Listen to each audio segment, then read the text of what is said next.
All together, 1, 2, 3. Kokedamas.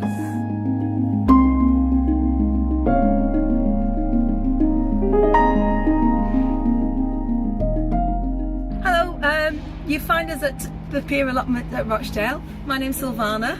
My name's Shamshad. And we're hopefully going to show you today how to make kokedamas. So kokedamas are really easy. They only need a few ingredients to make them. You can see you need some compost, you need some moss. We've got this from my garden wall, but you can also buy the moss. We have got some string, or in this case we've used some nylon thread, and just scissors. And some plants. And some plants. Okay Ryan, so kokedama, you've had a go at making one. Why do you think they're useful to use in activities then? Because you can use them indoors, and you can bring garden stuff indoors, and it's good at sensory stuff with your hands, and then anyone could do it really, like from babies to older people as well. Perfect. And in terms of how easy do you find it to make? Quite easy, but some of it might be a bit hard for some people, but they will get there with it. And would you have one of these in your garden? Yes, I would. I will put one in the garden and probably one indoors if it goes indoors, yeah. Fabulous. Thanks Ryan. And they're not very big. Well, you can make them as big as you want. Or as small. Or as small as you want. And they look lovely. I like them. And in terms of activities for clients and people coming in, we've sort of all proven that they're really easy to make. Yeah. They're really tactile, and at this time of year during the winter, they're a really good activity of bringing the garden in indoors. Inside, yeah. So yeah, cost-effective activity, really easy. Gets in touch with your younger self playing mud pies, and the clients that we've done them with have really enjoyed it. Would you agree? Yes. Let's show them how to make like it. Yes. Okay. Show them how to make it? Yes.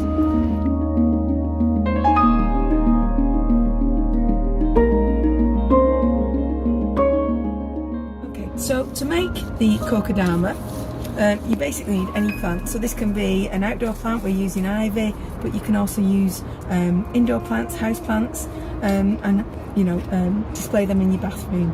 So you get your plants. I'm going to give it a good squish to get it all balled up, and then it's simply getting in touch with your younger self and making a mud pie. So any compost, and I'm going to turn this out and make a mud ball. And that's great fun. So I'm going to squeeze that into a ball. Now you'll see some people do it as 2 halves, but I think it's much easier sort of getting it as a ball. So got my ball together. So it's just like making a mud pie. And what I'm going to do is pack it around my plant. So I'm making my plant as a mud ball. Don't worry about the roots that are coming out the bottom. And kokedamas, as we've said, is a way of restricting the growth. Okay, it works really well with ferns. This. Once you've got your ball, and it can be a flat bottom because you can display it flat. I'm going to tie mine up to tie it into the tree, so I'm going to let it be more ball shape, and you can see it's ball shape. Then we get our moss. We've collected this moss from my garden actually, so it's sustainable moss. And basically what you're going to do, or you can buy moss from the garden centre, or you can use leftover coir mat, and then we're just going to collect our moss. It's great, messy work, and then you're just going to pack it all in. And can you see I'm packing all that together? So you're creating a moss ball, hence the name kokedama, moss ball. So I've got my moss ball, and what I need to do now, I'll move that over, is now I'm going to tie it all up. You can use twine, or I'm using see-through thread, because I don't want this to be shown once it's tied up. But thread's fine, green twine. You can even use any kind of cotton as well, as long as it's sort of ethically sourced. I tend to leave a tail at the end. I don't know if you can catch that on there, but I tend to leave a tail on the end because that makes it easier. And then all we're going to do is wrap this around, keeping the moss in place. This is probably the trickiest part of making a kokedama, but the easiest part as well, because you just get tangled. So let's have a look. And we're just making sure that that moss stays in place. So if you've ever made a ball of twine or cotton or string,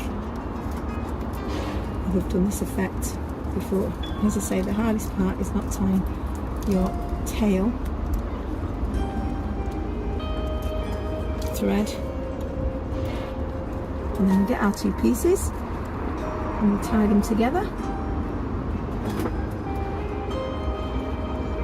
And you can take as long as you'd like, and you can make it as neat as possible. But you can see the moss is held together really well, despite the fact that I've done that really quickly. And you've created a kokedama. And just to show you the others, one that was done quite quickly, and I've used ivy, and you can even do really small ones like this one. That's as simple as that. That's how you make a kokedama.